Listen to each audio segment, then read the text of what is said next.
नमस्कार मंडळी, तर स्वागत आहे या आमच्या व्लॉगमध्ये। आजचा व्लॉग स्कूल ट्रिपचा असणार आहे।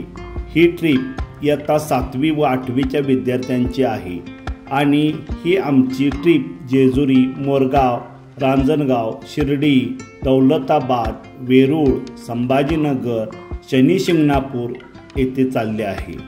सर्वप्रथम गाडीची पूजा करून घेतली आणि सर्व मुलांनी चहा नाश्ता करून पुढील प्रवासासाठी आम्ही सज्ज झालो। मुलांनी गाडीमध्ये गाण्यांचा मनमुराद आनंद घेतला।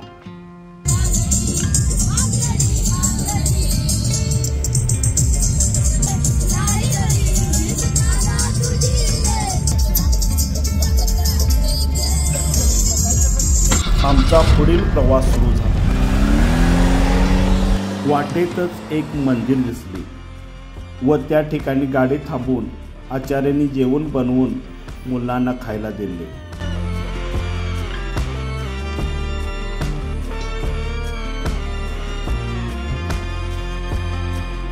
त्यानंतर आम्ही निघालो जेजुरीच्या खंडोबाला। जेजुरीच्या पायऱ्या चढल्या आणि सर्व मुलांनी फोटो काढले। खंडोबाच्या नावानं चांग बल असा एकच आवाज दिला। त्यानंतर आम्ही पोहोचलो मोरगावच्या मयुरेश्वर मंदिरात। तिथे गणपतीचे दर्शन घेतले।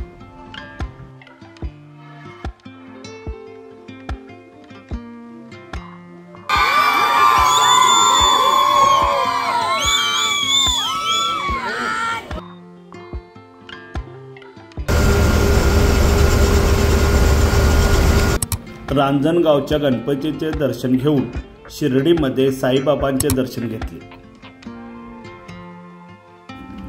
वेरूळ पासून अवघ्या 10 ते 15 किलोमीटरवर तोडलेले उभे कडे आणि विवरातून जाणारी प्रवेशद्वारे हे या किल्ल्याचे विशेष।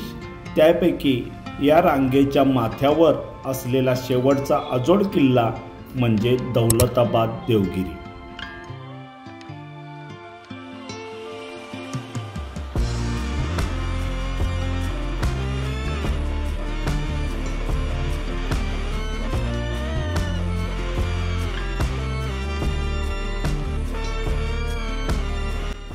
तर आम्ही आता चांद मिनार येथे पोहोचलेलो आहोत।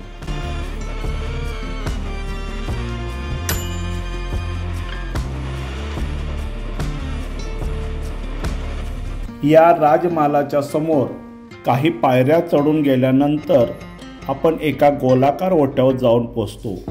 तेथे एक मोठी तोफ ठेवलेली आहे। या तोफेच्या मागच्या भागावर मेंढ्याची आकृती आहे, म्हणून हिला मेंढा तोफ असे म्हणतात।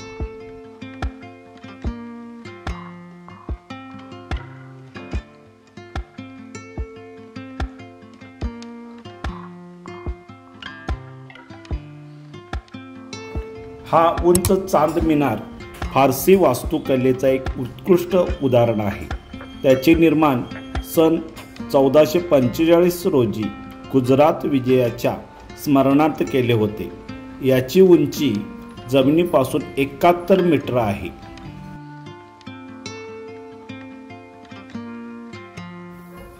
आम्ही मुख्य द्वारातून किल्ल्याकडे निघालो।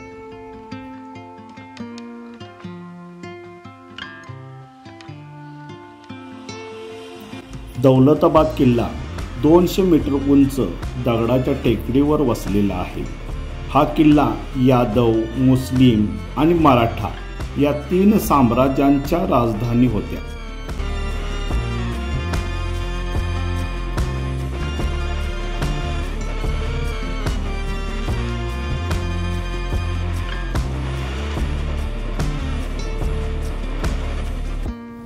या किल्ल्याला भव्य तटबंदी, बुरुज, राजवाडे आणि मंदिरांसाठी ओळखले जाते।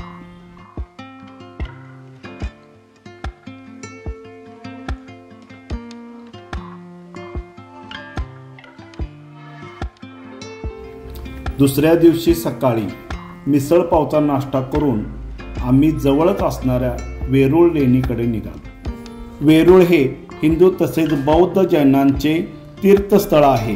भारतीय शिल्पकलेचा अप्रतिम देखावा म्हणून या स्थळाचा जगात वरचा क्रमांक आहे। ऐसा तीनों रीजन गुफा आप यहाँ देखने वाले हैं। अजंता में 29 केव है, 29 गुफा है वहाँ पे, और यहाँ पे आप देखेंगे 34 गुफा है।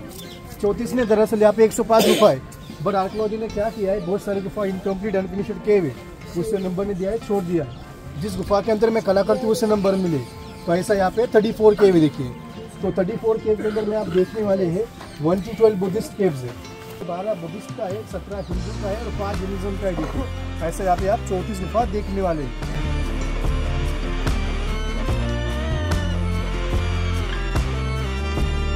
काम करता हूँ मैं, आपको हर गुफा के पास लेके जाऊंगा, उस गुफा के बारे में सब समझा दूंगा आपको गुफा के अंदर जाकर एक राउंड करके आना पड़ेगा।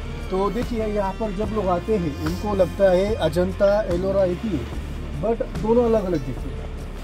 अजंता में पेंटिंग्स है, वहाँ पे बुद्धिस्ट केव्स है, और अजंता नाम दिया है ब्रिटिश लोगों ने। अजंता मीन्स अनजान, कोई जानता नहीं। बट ये जो प्लेस आप देख रहे हो, इस प्लेस का 2-3 बार नाम चेंज किया है। इस प्लेस का प्राचीन नाम था एलापुरम।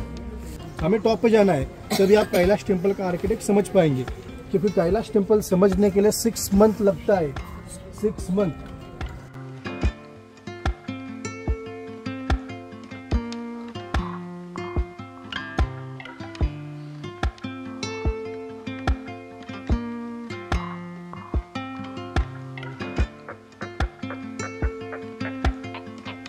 अगदी आत गेल्यावर एक मंदिर लागते, त्यात बुद्धाची धर्मचक्र मुद्रेत एक मूर्ती आहे। या ठिकाणाच्या आकारावरून असे समजते की भिक्षू यास शिक्षण कक्ष किंवा भोजन कक्ष म्हणून याचा उपयोग करीत असावे।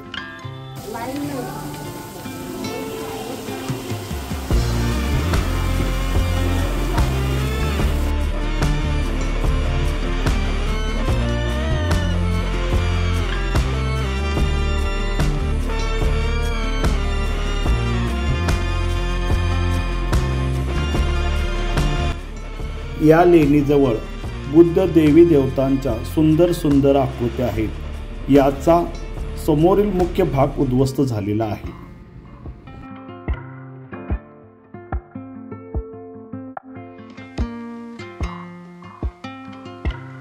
तर हे आहे कैलास मंदिर। आधी कळस नंतर पाया अशा या लेणीस कैलास लेणी असे म्हणतात। एक मोठ्या दगडी शिलेवर एक शिव मंदिर कोरले आहे। ही 2 मजली लेणी आहे। ही लेणी दक्षिण भारतीय वास्तुशिल्पांच्या नमुन्याची आहे।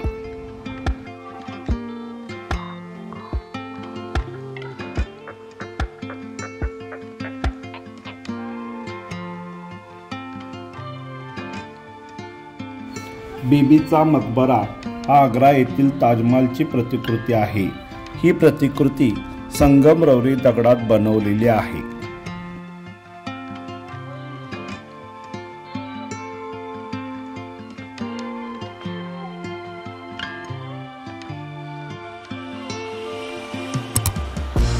आमच्या ट्रिपचं शेवटचं ठिकाण म्हणजे जागृत देवस्थान शनिशिंगणापूर। आमचा व्हिडिओ आवडल्यास चॅनलला लाईक, शेअर व सबस्क्राईब करा।